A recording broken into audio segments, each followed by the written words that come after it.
Dumating ako sa bahay, din kinausap ko si Papi. Na huwag na siya magkwento kay Ate Maria at Tony. Kasi last week lang, nag-open siya na masyado daw silang nakikialam. Ngayon naman, hinahatak niya sila Tony at Ate Marie sa problema ng mga bata. Naguguluhan kasi ako. Kaya para hindi na siya ma-stress, iwasan namin yung paglapit sa kanila.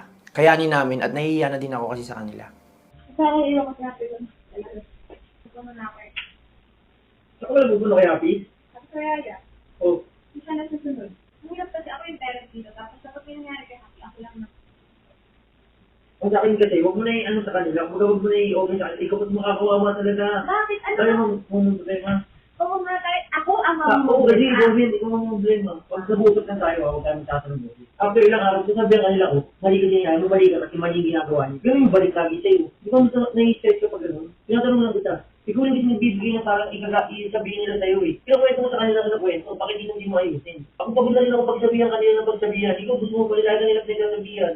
Nagsasadjust na ako, sino lang dapat di mo nasabihin sa kanila. Huwag kang umiyak sa huwag gusto lang tayo. Ang sagot ko naman din ngayon, huwag mong sabihin sa kanila, tayo mga problema nun. Hindi, yun lang yung sa akin. Nakikipag-usap ako sa'yo, may pag-usap ka rin sa akin, huwag kayo iiyak. Huwag ka sabihin sa kanila. Hindi naman ako nahihirapan dito. Ano? Nahihirap kasi ako nga lang yung parent dito. Oh. Hindi ko yung nahihirapan sa araw-araw eh. Nahihirapan ako. Hindi ko alam. Kahit sa hindi ko alam paano lulugan sa isa kagiging lang. At pagdating ni Harvey, ayun na, doon na nagkagulo.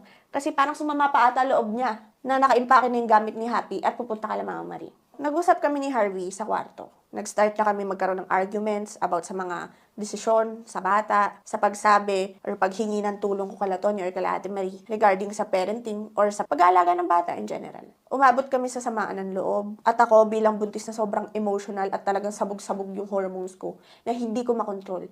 Naiiyak na lang ako. Tapos makakarinig pa ako na, huwag kang umiyak, tigil mo yan. Kasi pupunta tayo kala Ate Marie, makikita nila maga yung mata mo. So doon na ako nag-start ma-trigger na parang feeling ko na-invalidate yung feelings ko. Tinatry ko intindihin yung emotions ko na hindi yan, buntis ka lang, kaya ka emotional. Hanggang sa bigla nilang naririnig ko si Happy umiiyak sa baba at nagtatantrums. Kaya pinababa ko si Harvey. Sabi ko, bumaba ka doon. Dahil si Happy umiiyak, painumin mo ng gamot. Kasi hindi na sumusunod sa akin at sobrang stress ko na, tumitigas na yung tiyan ko. Hindi na pumunta ka Hindi na. kasi yung anak mo doon. Papakain mo ako. Yeta. Dito naman ako, nag-open lang naman ako. Hindi mo kasi ako mag-i-kiss kahit naman ulit. Kasi wala akong pakina. Pakiramdam mo yung sabi ko, asawa. Iniintindi ko yung magiging stress mo. Kahit yung point ko lang, hindi mo. Either way, nai-stress ako. Hmm. Kasi mo yung sabi umiiyak ako. Tinry kong kalmahin yung sarili ko sobra, pero hindi ko namalayan na eto na naman, balik na naman tayo sa ganito. Nabigla na lang ako sobrang lungkot, na parang lahat ng naipon kong sama ng loob, lahat ng naipon kong sakit na nararamdaman, lumabas na lang bigla. Dumating na sa point na hindi ko na makontrol yung sarili ko. Hindi na ako makahinga, hindi ko na makontrol yung iyak ko, na parang daig ko pa yung namatayan sa kakaiyak. Hindi ko na malayan na anxiety attack na pala ako.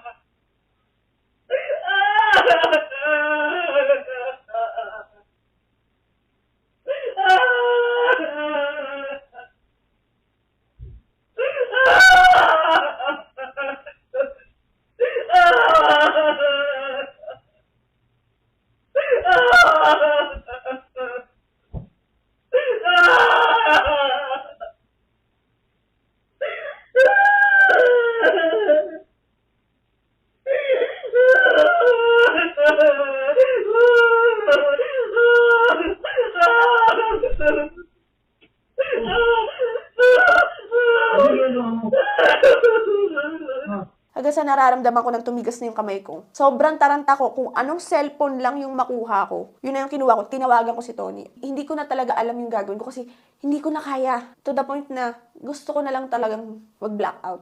Hanggang sa umakit si Harvey. Diyos ko, akala ko magiging okay. Pero hindi, lalo lang niya ako na-trigger. Mga words na sinasabi niya sa akin, kahit na sinasabi niya lang naman is, kumalma ka, kang umiyak. Parang lalo ako nagpipintig yung tenga ko, parang lalo ako nabubuang na, wag mo ako sabihan na wag akong umiyak dahil hindi ko nga makontrol. Wag mo akong sabihan na, tama na yan, huminto ka na dahil hindi ko nga kayang kontrolin yung sarili ko. Kaya lalo akong natitrigger.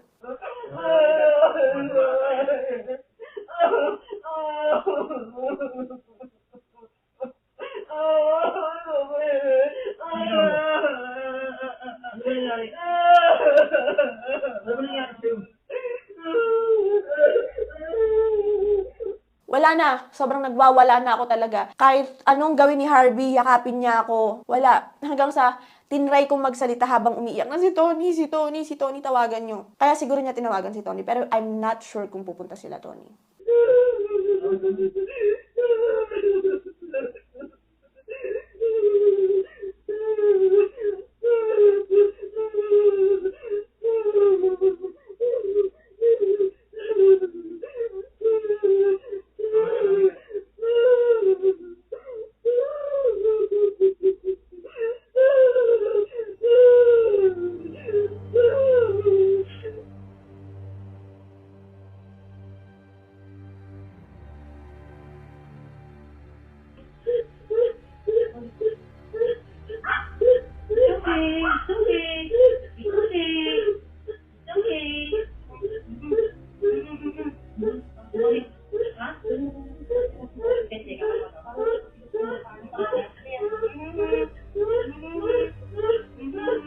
Ayaw mo na umiyak?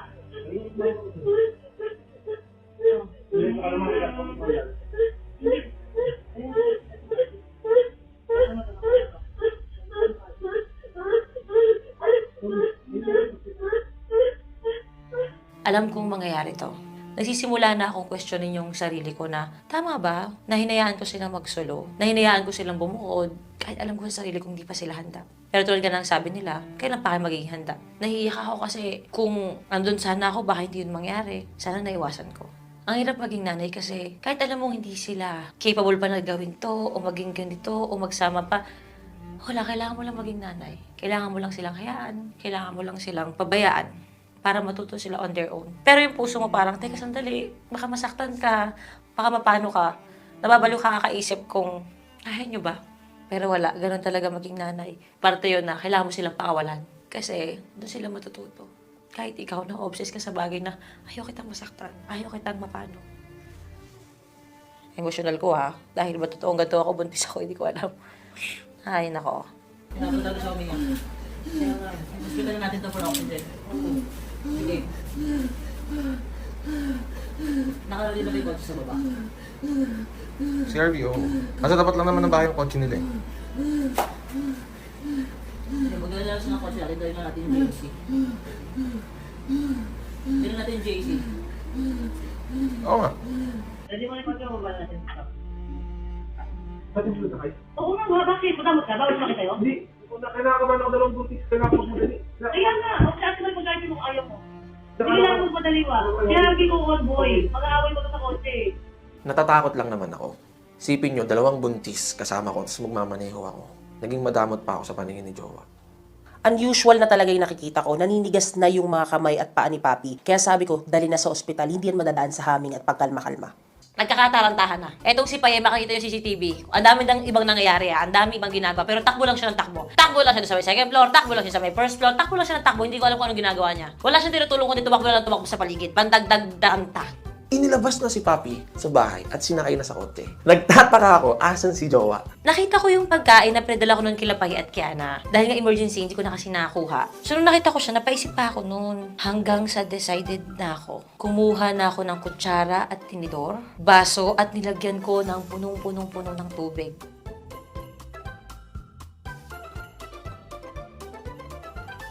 Pumunta pa ako nun sa kotse, balancing, kasi ang dami kong dalang pagkain. Grabe, emergency na. Naisip pa din niya yung pagkain niya. Sobrang cute ni Jowa pagpasok niya ng kotse. Sabi niya pa, buntis din ako, gutom na ako. Wala naman, nagkakaganyan na lahat. Alam mo ba yung pagkain mo? Ate, buntis din ako, gutom na ako. Kumain ka. Ay, magdala akong pagkain ko. Sige na, kumain ka na ng tubig. Nagpaiwan na ako kasi walang magbabantay sa mga bata. Si Dodong nasa akin, si Happy naiwan dun. Tapos lahat sila aalis. Ang nasa harap na kotse ay si Tony at saka si Vince. Sa pangalawa, andun si Papi. Nasaan si Paye? Ah, si Paye? Ba't nandiyan ka? Sama mo ate mo, putang ina mo, nablay para yung gago. Susunod nga dito ako sa ate mo. Ang ina jowa pa rin iniisip mo. Sa kabila, sa kabila. Umikot si Paye. Nasa kabilang side si Ate Marie. Hindi niya inabutan si Paye. Kaya yung gigil niya talagang ganun na lang eh. Tangina mo talaga. bunot. Wag puro anuin mo. Dapat nandiyan ka. Akala ko po dito pa eh. Nagpaalam pa ako na pasabunot. Nanggigigil talaga ako nung time na yun. Kasi ilang beses niya nang ginawa yan kay Papi. Pati ba naman ngayon, sasakay ka sa jowa mo na naman? Kita niyo yung mukha? Kasi hindi ko po alam. Kaya putang ina, lahat na nagsasabi, mabait yan si Paye, mabait naman. Mabait yan si Paye, character niya lang yan. Putang ina yung lahat. Hindi kayo marunong kumilatis ng pa-victim na kupal. Mahal ko si Paye anak ko si Paye. Pero putang ina, real talk lang, pa-victim, ay, hindi ko po alam kasi po. Pero putang ina, kung isipin mo, gago ka ba? Ate mo, halos mamamatay, no? Diba? Ilang beses na yan eh. Sobrang naaawa ako kay ate. At the same time, natatakot din talaga akong mag-anak. Dahil ganun yung magiging epekto pala. Although magkakaiba ang mga nanay. Pero yung ganung karanasan, para akong natotrauma. Hindi ko alam kung paano nakakaya ng ate kong mag-survive sa araw-araw na ganun yung dinadala niya. Naawa ko sa kanya sobra. Samahan niyo na sa labo ko pa.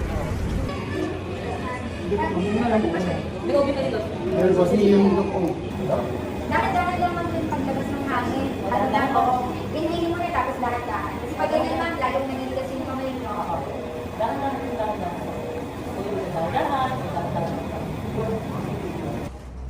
May hypertension, diabetic, asthma. Wala po siyang maintenance. Sa papangapit niya lang po siya ngayon kasi pregnant po siya. Hindi na pala niya kailangan ng oxygen at nasosobrahan na pala siya doon. Naalala ko dati, nangyari to kay Papi nung pinabubuntis niya si Dodong. Nagkaroon siya ng anxiety attack, pero dahil nasa taas lang ako noon ng unit namin, ang bilis ko nakababa, konti pa lang yung iyak niya noon. Kaya nadaan ko pa siya sa humming at sa pagkanta sa kanya, kaya nakalma siya. Pero this time, I'm too late. Kailangan na talaga ng medical help or professional help sa hospital kasi 10 minutes sa punta sa bahay nila eh.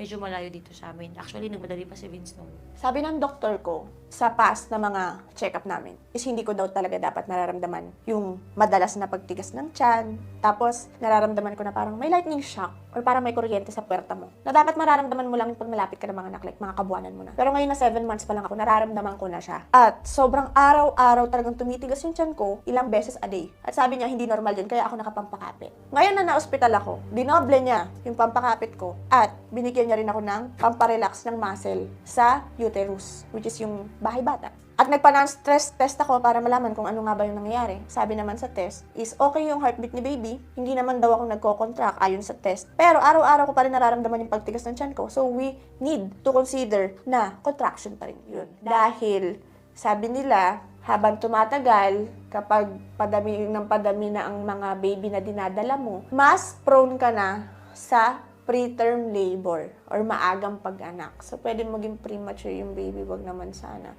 As much as possible, tinatry ko na munang hindi ma-stress. Kahit na nai-stress din ako na wala yung mga bata sa tabi ko, mas iniisip ko na lang na makakatulong sa akin na wala muna sila sa bahay at the moment, hanggat sobrang fragile ko pa. Tumanggap na muna ako ng time na makapagpahinga, makapaggamot.